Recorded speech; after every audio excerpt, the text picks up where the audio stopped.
Welcome back to episode 19 of the We Are Everywhere podcast. This is an episode with someone I have never met, which are my favorite episodes.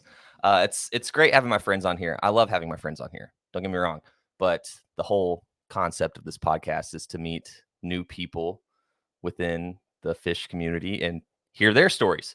And that's exactly what's happening today. Before we get started, if you want to be on a future episode, if we've never met, shoot me an email, sttf.weareverywhere@gmail.com, or just shoot me a DM on any of the socials. That's exactly what Glynnis did, and she is our guest today, episode 19. Glynnis, what's happening? Hey, not much. Hey.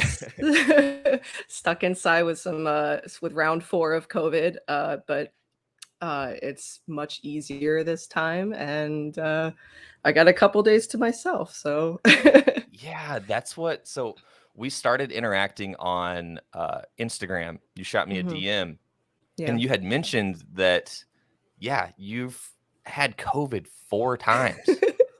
What the hell?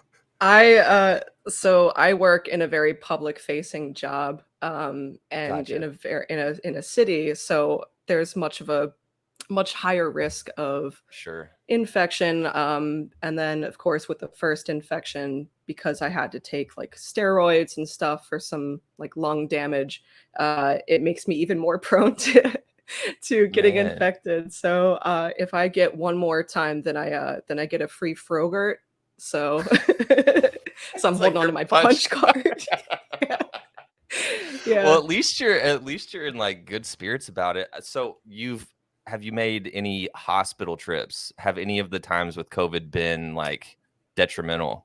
Yeah, so the second Damn. round, which was the UK variant or Alpha, I was in the hospital for over a week. Had to, God damn. I wasn't able to walk, dress myself, any of that kind of stuff. I hung out with my mom. She's a nurse, at her beach house for probably a bit over a month. And I'm still dealing with some effects of it, but it's not stopping me from responsibly attending shows, maybe Right. making some not great decisions, but always masked and all that kind of stuff. Right. Jesus Christ. Well, I'm sorry that you've had excuse me. I've had it once, and it was like right whenever everything started. It was that first so I guess it started in the spring of 2020, and then I got it going right before Christmas that same year in 2020. And then afterwards, it was pretty mild. It felt like a sinus infection type thing. I didn't even think like, oh my God, I have COVID. I was just like, oh my God, my allergies are bad right now. And then after that, when the vaccine was available, I got that, and thankfully I haven't gotten it again since. But damn, I'm glad that you're here. I'm glad that I mean, that's a rough run, having it 4 times and then being hospitalized for it. So it's rough, but what were you gonna say? The past 2 times have been a lot easier, respectively. This time has been a piece of cake. Like I feel like trash, but at the same time, I'm at my own home, so, so Right, that's good. yeah. I got And my you're not in dog the with hospital. me. What's your dog's name? It's Rufus. He's a cockapoo. I'm Oh, sitting on Rufus. I'm sitting on his floor pillow, so he's a little bit upset about that, but he can deal with Come it. on, Mom. That's awesome. Well, like I said, glad you're here. Glad you're, dealing with the COVID the best you can, and you're gonna beat this one just like you beat it the last 3 times. My God. And so, you were one of the people that got it at the MSG run, right? No, surprisingly, I didn't. Oh yeah, I you was said you didn't. utterly shocked. I went with a couple of buddies of mine on different days. I went all 4 nights. And I tried to distance myself and all that kind of stuff, wear a mask and all that stuff. But yeah, I didn't get it. None of my friends got it. I heard roughly like 40% of people got it. So I You luck. It's crazy how luck, if you want to call it luck, happens. Like, because take someone like you who's had it 4 times to date, but then like a lot of the people that were there, like Leslie Mack, she was the last guest on the podcast. She was at MSG and she got it, and it seems like Yeah. everyone that I've seen online that went there that I Yeah. know was like, oh yeah, my God, I got it. It's like COVID was everywhere, which I guess it Oh. makes sense. Like we're still in the pandemic, but Mhm. you know, as long as you're being as safe as you can and not, you know, dying in the process of seeing your favorite band, you know. Well, I haven't gotten there yet. Yeah, no, thank God. But yeah, enough COVID talk. Let's learn about you. Like you said, you're right outside of Philly, right? In Chester, Yeah. PA. Mhm. Cool. And so give us a little rundown. Who are you? What do you do? How'd you get into Phish? Let's hear the Glynnis story. So, so I moved up here years ago from the Baltimore area, and I was in a relationship that ended. Um, Stayed up here because I like the people, the food. So growing up around like the Baltimore area, so I, my sister and I love to watch the Weather Channel. We always have from a young age. Every time Local on the Eights came on, and this was um, during the early to mid '90s that I mean, it's just such an aesthetic. And Yeah. I remember hearing this one piece on Local on the Eights, and it was just a very like bouncy orchestral sort of thing. Um, it wasn't like the typical kind of, blasé jazz standards that they occasionally have on there. Um, and I remember trying to find out in a pre-internet era what this song was, and couldn't find it out. I went to school. My seventh grade math teacher um, used to play music when we had tests and whatnot. So I'm sitting there and writing all my wrong answers down because I suck at math, and I hear I do it, too. and I almost dropped my pencil. And luckily, I was towards the end of the test. But as soon as the test was done, I get up from my seat and I run over to him. And I said, "What was that song? I recognize that song." And he said, "Oh, it's Phish." And I had heard of Phish. My dad's a big Allman Brothers fan, Oh, doesn't right like on. Phish. And so I grew up with a lot of varied musical tastes from him. And so I asked him what song it was, and it was My Friend, My Friend. And the week after, he brings me in a copy of Rift. And I destroyed that CD, listening to it over and over and over again. I mean, if you got to start out with the first album, Yeah. it doesn't get much better than Rift. Yeah. uh, Yeah. So I just remember like obsessively pouring through that. And later on that summer, keep in mind, I was in seventh grade. Mhm. He asked me, if it's okay with my parents, would I like to go see them at Merriweather? Oh. Parents, I'm one of 6 kids, so my parents have very little regard for our safety since there's safety in numbers and all that. So so of course I said yes. My parents said yes. So that first show was 8/8/98, the Sabotage show. Very And cool. I remember, I mean, Merriweather's shakedown is a lot different now because of like the paved parking structures and less aggression from Maryland State Police. Thank God. But I don't remember a lot about the show, but I do remember like going through Shakedown, I guess keeping away from the seedier parts of it, but I did have a grilled cheese. Nice.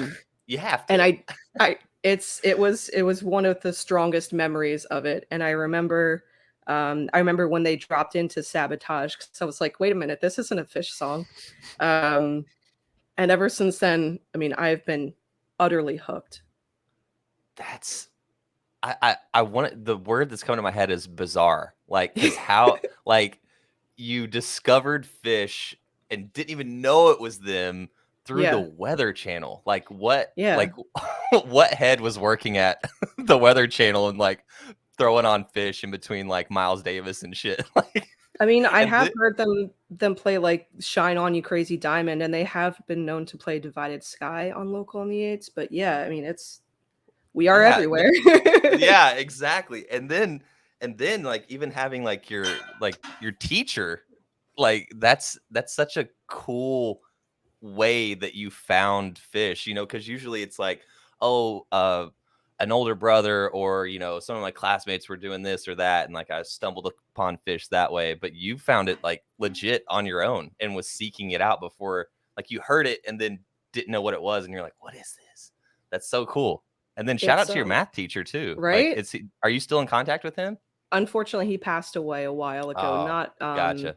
yeah, probably about 10 years after that experience. Oh, wow.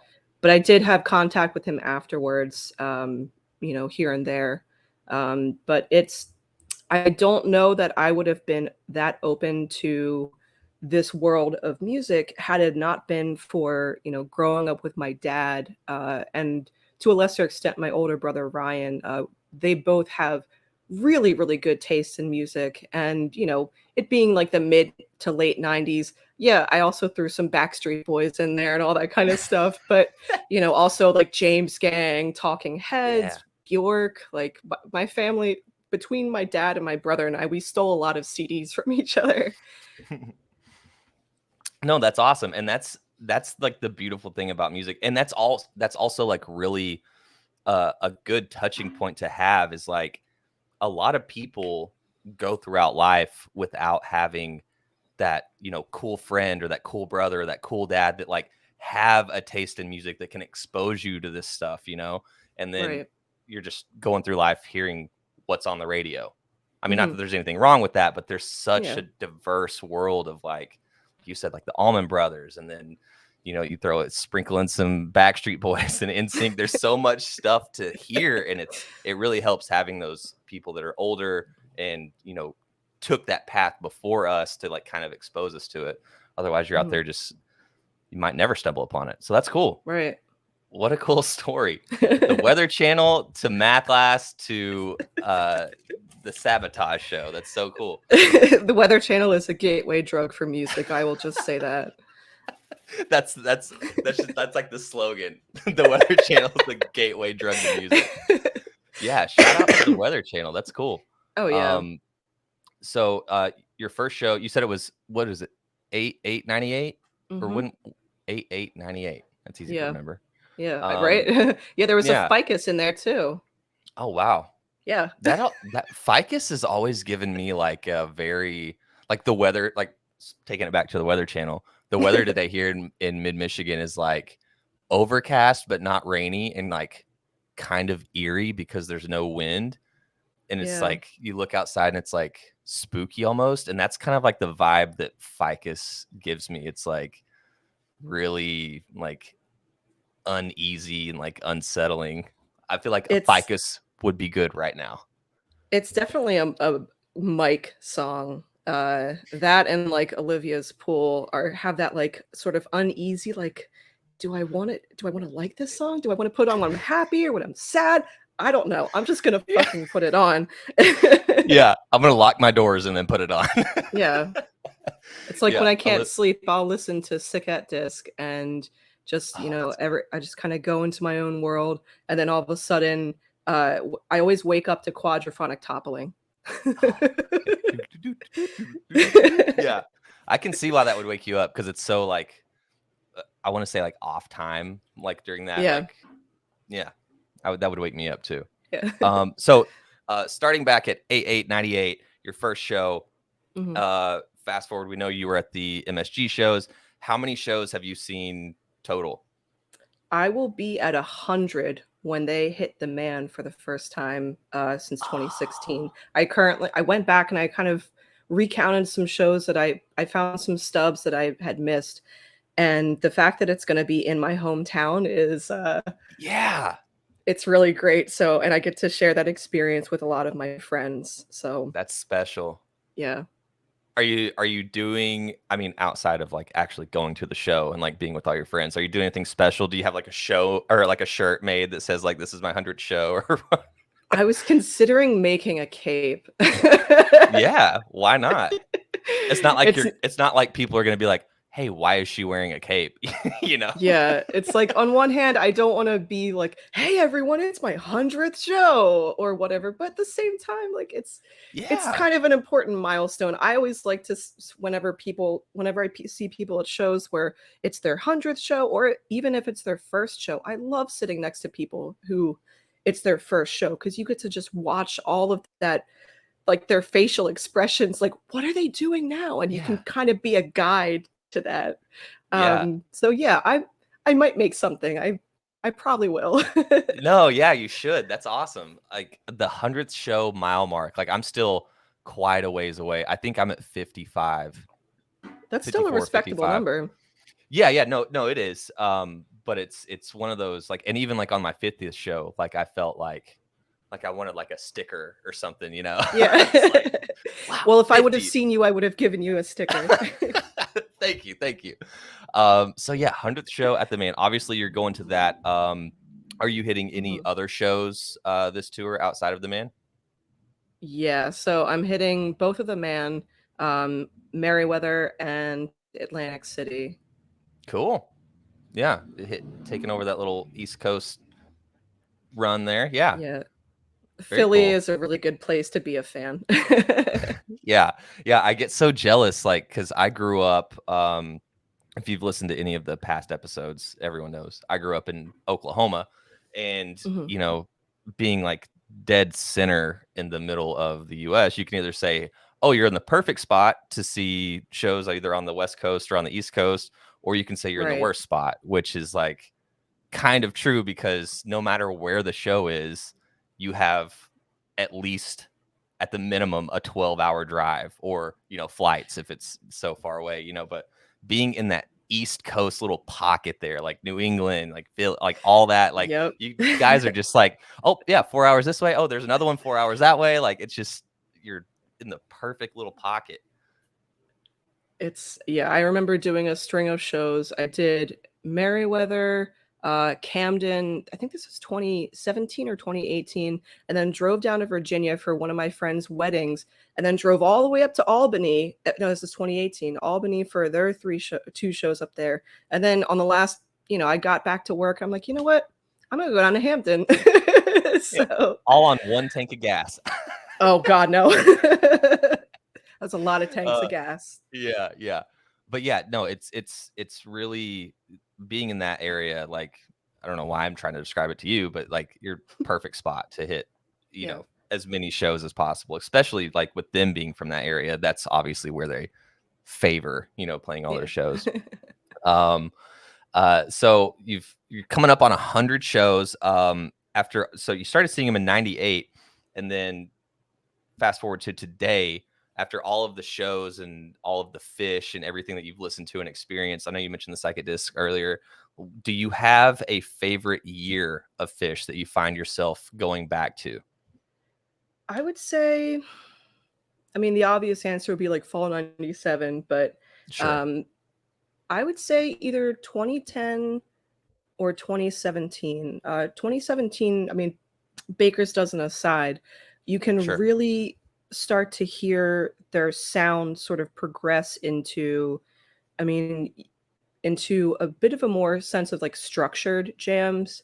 Um, there's a difference between like rehearsed sounding jams versus jams where they can kind of get into a theme.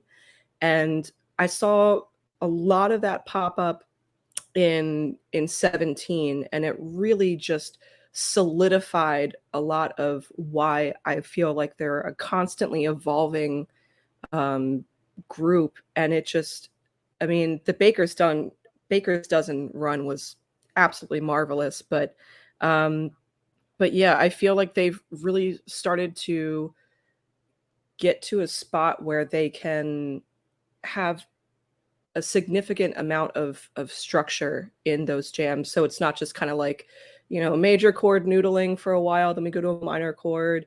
It's, you can hear recurring themes. And despite the fact that these guys have worked together for so long, you can see how it is a reflection of their development as musicians, as people who speak to each other, people who are very, very close with each other and still, you know, build upon a foundation that they didn't know that existed at that point. Yeah, no, you said it perfectly. Their progression throughout the years. One of the biggest jumps that I've noticed through my listening is the jump from 93 to 94.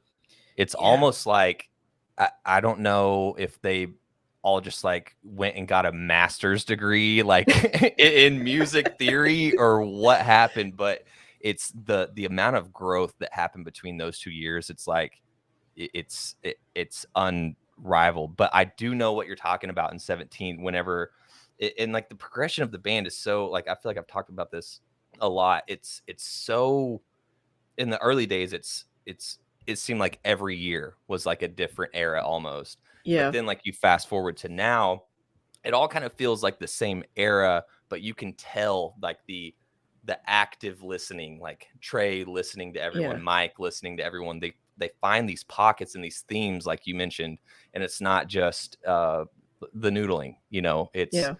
they're hearing what's going on, they're finding their pocket, they're all coming together for that theme, and then they all recognize, okay, this theme's over, we're jumping into this one, the chord progression's changing, we're going into the minor. Like they're it's like they're one, it's like four people jammed into like one brain, like they're Yeah. sharing a collective brain. It's so cool. I I was kind of remember. go ahead. Okay. I remember. I think it was New Year's run 2018, and I was sitting. I 99% of the time I try to sit Page side because I'm a Page fangirl.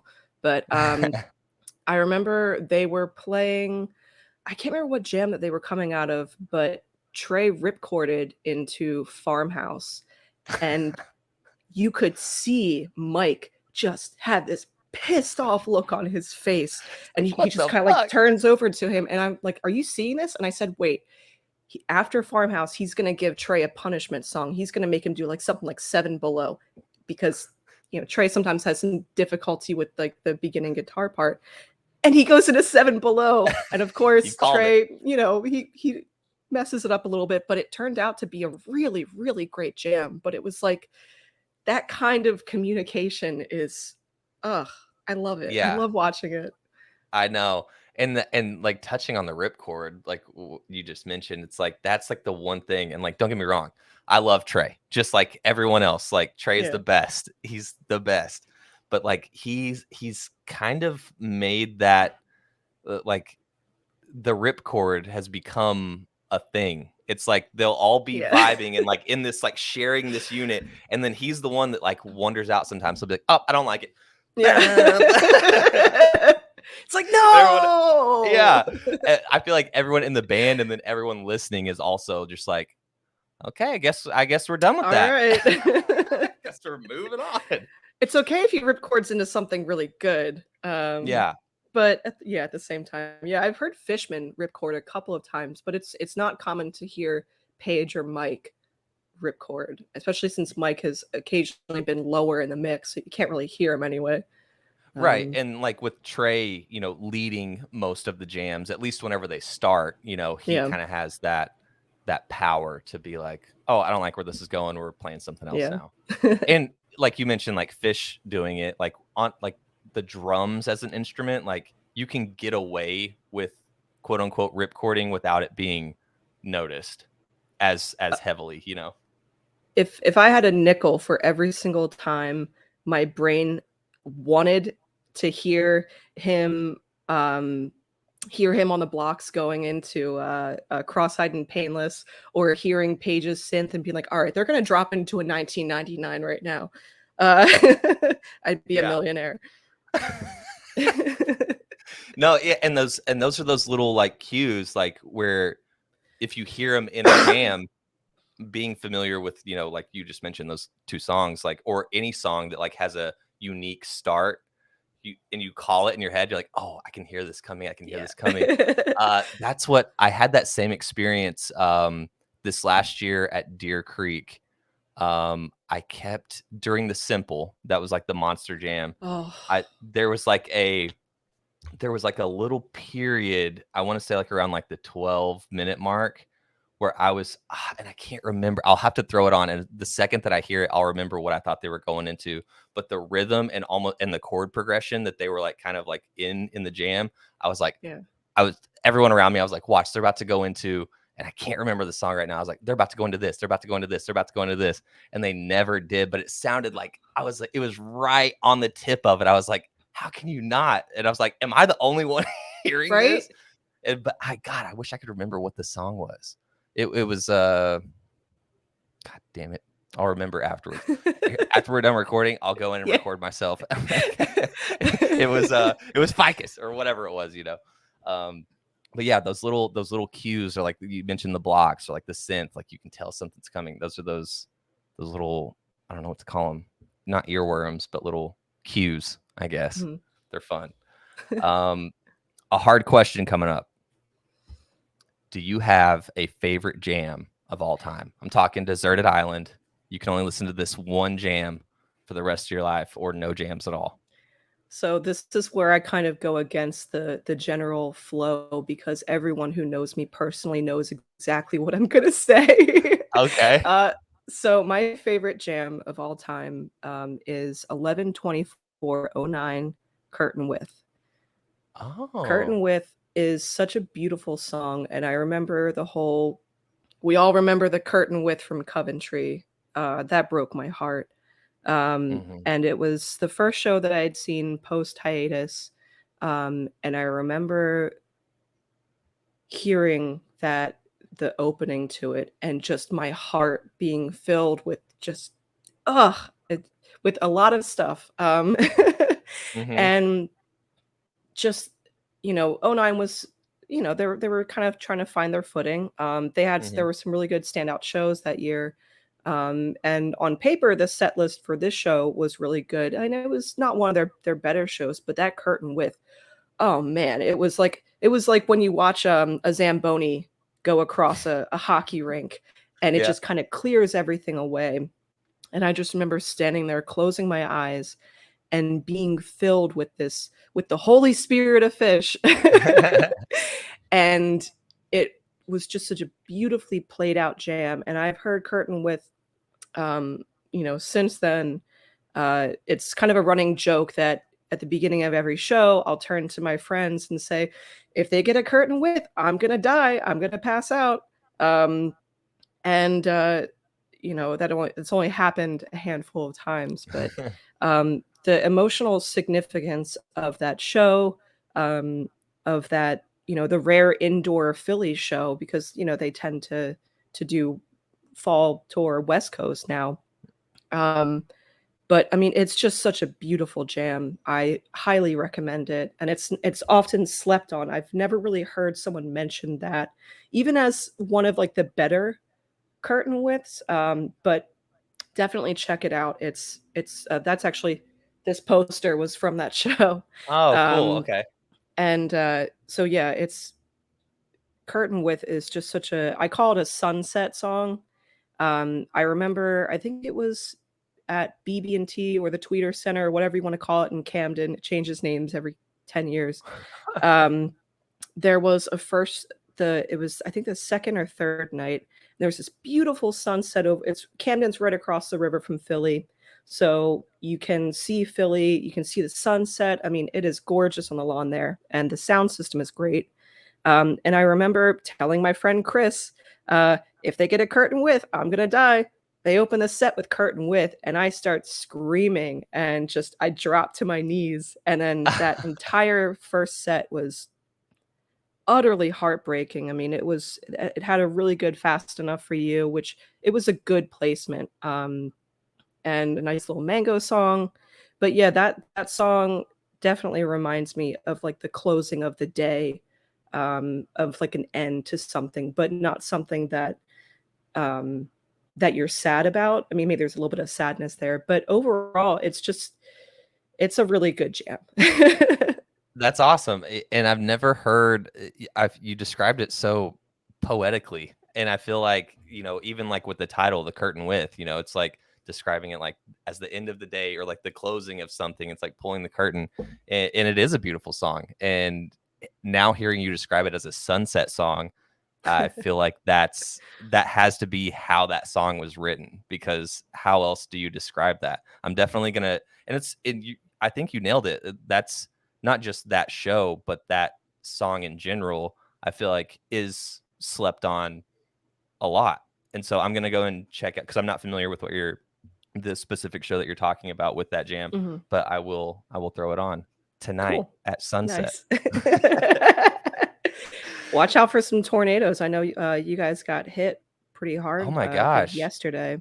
Yeah, it's bizarre, because being from Oklahoma, you get tornadoes there. It's like tornadoes there, people Yeah. don't bat an eye. Like, oh, there's a Yeah. tornado? Let's Like go they out to the sit, front porch. yeah, let's go look at it. They talk about tornadoes like they talk about birds. But then yeah, like being in Michigan now, I just, like, whenever I woke up this morning, like I was, scrolling social media and saw that there was one not very far away, and I was like, oh my God, I was like, this is here. Yeah. And it's a bigger deal here because it doesn't happen once a Yeah. week, so yeah, shout out to those people. I hope everybody's okay. I hope nobody was hurt, but it looked intense. It Mm. was crazy. Let's see what other hard-hitting questions we got for you here.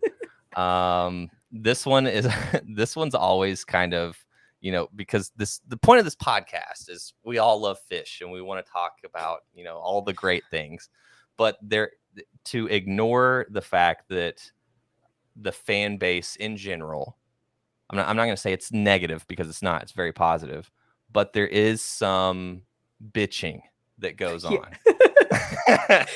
I don't think that's any That's secret. oh Lord. People have their favorite things, and then people are very vocal about their non-favorite things as Yeah. well. So one of the non-favorite things, do you have a Phish song that you would be okay with never hearing again? Yes. And so this is kind of like a two-parter. It's we got a redemption arc in here.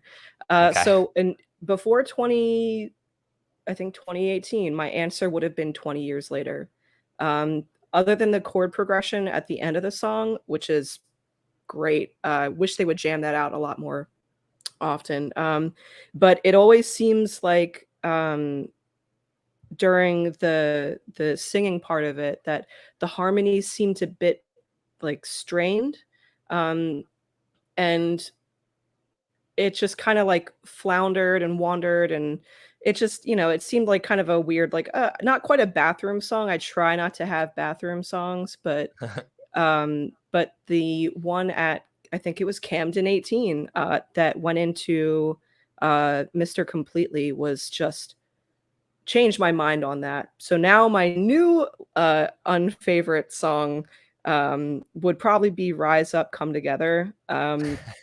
There are a lot of like Trey Love and Light songs that people Hmm. have hated, that, and this really speaks to the troll nature of the band, that they turn into jam vehicles. So you're forced to listen to these songs, and it kind of Yes. grows on you. Hmm. Um, to the, it's very clever on their part, and there are a lot of, Trey Love and Light songs that I like. I mean, I rock with Soul Planet. I'm not gonna lie. And I remember Everything's Right when that came out. People were like, and now everyone, not everyone, but a lot of people love it. But yeah, Rise Up, Come Together. It's usually a set one closer, doesn't typically go into any serious jam territory. Watch, they'll probably change that, and then it will be removed from my list. But but if I had to have a bathroom song, that would be it. Yeah, and you said it perfectly. It's the there's nothing wrong with the love and light and the happiness and the we're all in this thing together and Yeah. that type of vibe that's kind of been really present in the songwriting as of lately. Because you have to have lightness with the dark, you have to have darkness with the light. I get all that. But it kind of feels, what's the word? Not forced, but it kind of feels like face value, like, Yeah. hey, let's all have a hug, type of thing. And so I'm kind of, I'm I don't hate them, but it's almost like Yeah, we're all in this boat and we're happy and we're floating and we're loving each other. Like, let's sing about Karini's lumpy head. Yeah. Second set Carini. Yeah. Oh God. Yeah, but I'm with you. The rise up, come together. Yeah. I'm with you. I'm with you. I'm okay with not hearing that one. You already talked about the importance of the curtain width. Do you have another song that you, out of your almost 100 shows that you've seen, do you have a song that you've been chasing that you haven't seen yet? Or have you pretty much checked off everything on your bucket list? I got an there have been some shows that I don't really remember attending, but I know that I had attended because of the ticket stubs. So I'll more or less go with that. And not because like I'm so strung out, it's just I have a shitty memory. Oh no, I'm right there with you. I can't remember anything. Or potentially I was on mushrooms. Who knows? We like to have fun. Yeah, responsible deviancy. But I would say I was really, really delighted at the Esther this past New Year's run. Esther is such a playful, beautiful little song.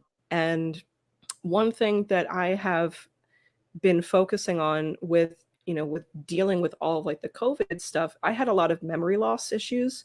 And one thing, so I used to play, still do, but I also used to play piano. I see it right behind you there. Yeah, this guy. And COVID took away a lot of that. I was unable to read sheet music. I still can't. No way.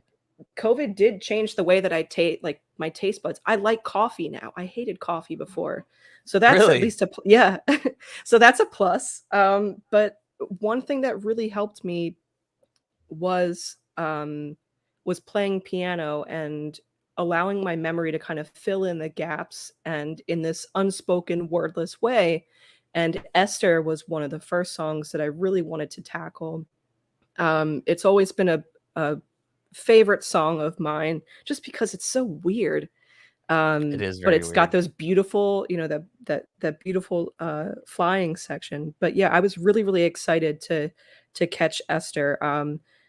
And again, there are so many shows that I don't really remember. I'm sure if I pulled up my stats on .net, I could find some songs that I'm missing. But I'm happy with whatever at this point. Sure. Yeah. No, that makes sense. Do you have any? I know that you do. What are some of your favorite memories from tour that you're okay with? Obviously, sharing. I'm not trying to get you to out anything here, but over all the years, like, what are some of those stories that have just, like, stand out in your head where you're like, oh my gosh, this one time, something that you and all your friends talk about? It's story time now. What do you got? So I've come to terms with my degeneracy, but I don't think I've ever really done anything too bad.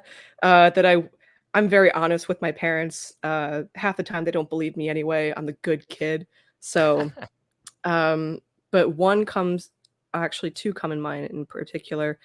The first was, I think it was at it, and I was waiting in line in the porta potties, and one seemed unlocked, and it was early in the day, so they had just been cleaned.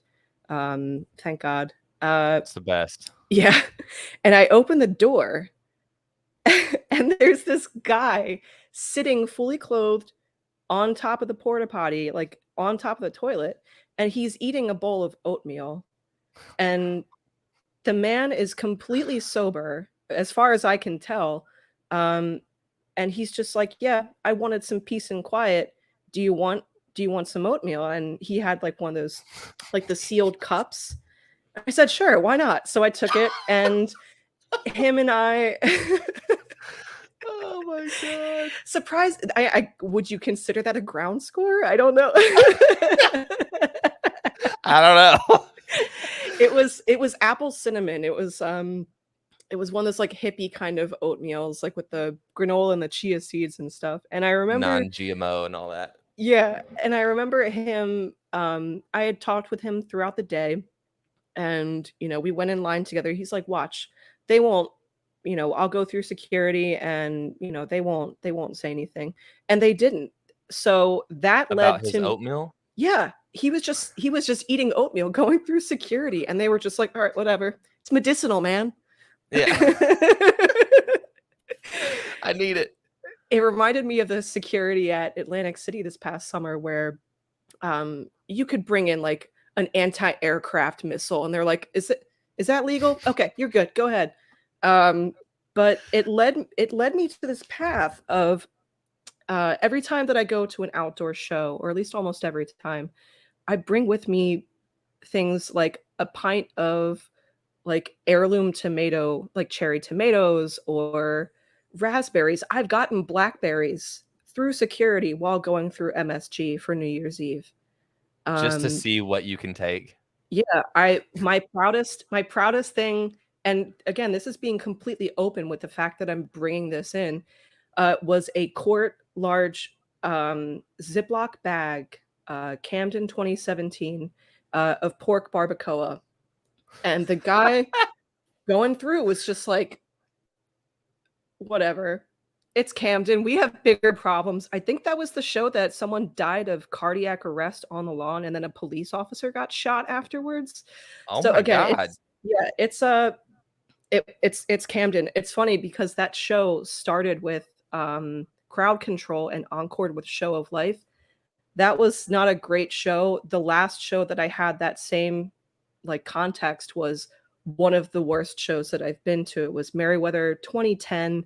I can't remember what date, but like Maryland State Police had like a helicopter over the lot. It was hot as hell. The band could feel that everyone was just all pissed off. So Oh anytime that God. I hear that combination of opener and closer, I get a little bit like, mm. It's got a connotation to it now. Yeah. Um, and then on a more like serious note, this past summer at Camden, so 21 has been a really difficult year for a lot of people, Yeah. and this was, I think, right after the vaccines were introduced. So 21 was the year that I was hospitalized with the alpha variant, and like I've got lung scarring. I had myocarditis. Like I never smoked. I never did anything like risky, never had any issues with that. So like dealing with all of like the lung pain and the restrictions on my breathing.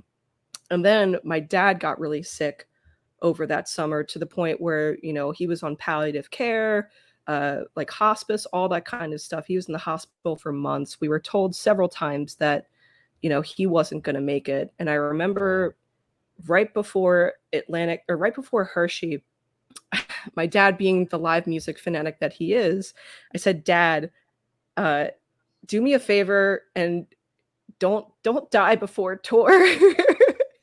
You said that to him? Yeah, and he just started laughing, and I said, "Dad, if you make it out alive, um, I'm taking you to a Phish show." And he jokingly hates about how much, "Oh, Phish is not as good as Dwayne Allman," all that kind of stuff. Right, right. Um, and he told me, he's like, "Okay, pull the plug then." Oh Joke's my on God. him because he made it out and he's back home. So Merriweather's going to be his first Phish show.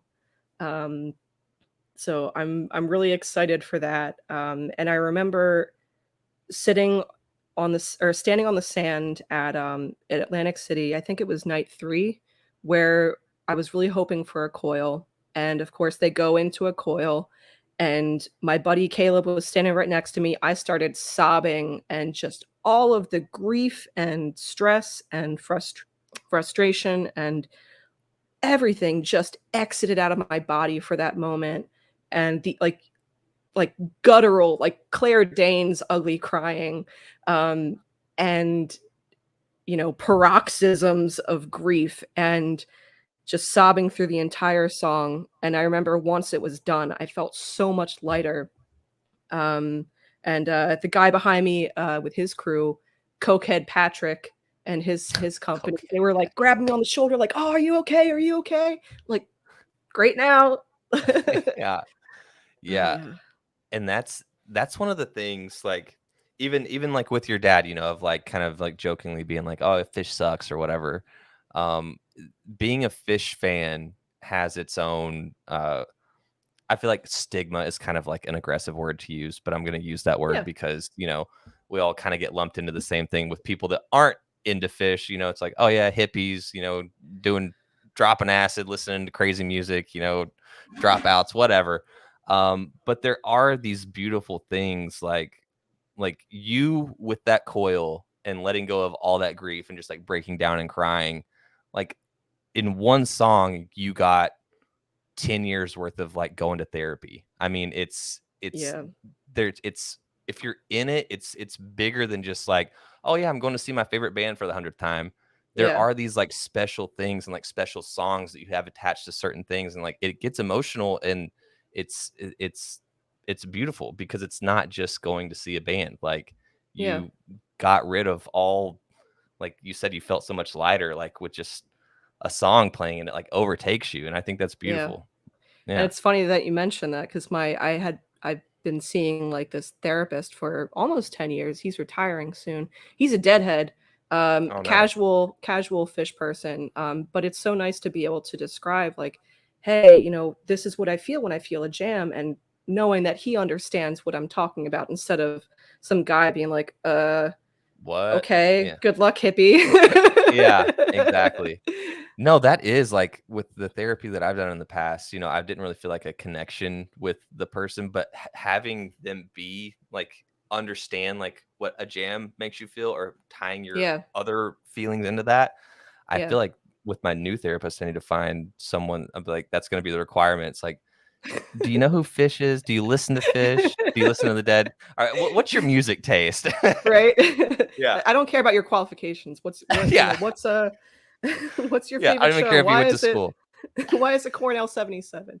Exactly. Bobby, Exactly. jorts or no? Choice Yes. is yours. Yeah, I love that. Any other, before we wrap, any other stories from the road, or anything that you want to share, or get off your Um, chest, or talk about Fish, anything that's popping in your head? I'm just I mean, of course, in a lot of people's minds right now, they're thinking, the boys are starting to approach their 60th birthdays, and how No. long is it going to be? And the more that I think about it, especially after COVID, like the whole tour hiatus, and the is it 3.0 or 4.0, um, Yeah, like trying to come to have a curtain with moment with you know nice tie-in. right. That's We good. bring it full circle. That's good. um right now they're just playing the curtain, there's no with. Yeah, um but coming to terms with the fact that who knows how long that they're going to keep touring. I mean, Trey's going to keep playing music until he's gone, right, but really using it as a moment to practice like self-awareness practice. And I know it's a trendy term that's been thrown everywhere right now, but mindfulness, right. um and really getting to practice being in the now when I'm going to shows. Like, is this the last time that I'm going to be at MSG? Or is this the last time that I'm going to hear this song?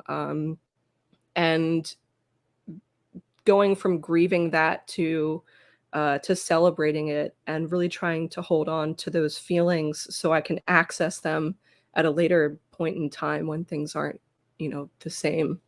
But yeah, I mean, I've met, I'd say my closest friends, not all of them, but my closest friends have all been Fish fans. Thankfully, I work with a Fish fan, but Nice. it's led to so many deep friendships and relationships. And I really appreciate what you're doing here. Thank you.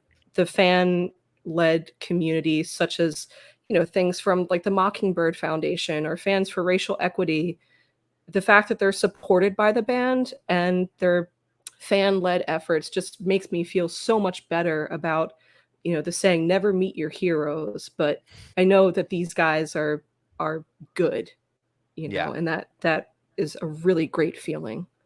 Yeah.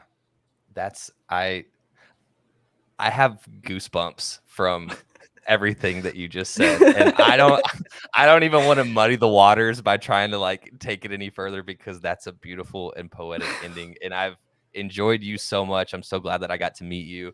Thank And I'm you. not going to any of the shows that you're going to this summer, but maybe in the future we'll wind up at a show together. I have your contact info now, so anytime the band releases something, I'll be like, hey, you hitting this? Or if I make it to the East Coast, or I say make it to the East Coast, I'm technically on East Coast time, so Yeah, it's not that far away. technically. But Yeah, you if I got know Deer that I'm, Creek though.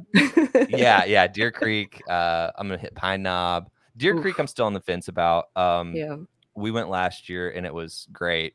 But this year we're hitting Pine Knob, and then I scored through the lottery Dick's tickets. I was the only, Oh, nice. yeah, I was the only one of my friends that did that. So it looks like at this moment I'm going solo. So we'll see how that happens. But Solo dicks. Hey, going to shows solo is great. I'm probably going to be going to the Atlantic City shows solo. I'll just drive back and forth.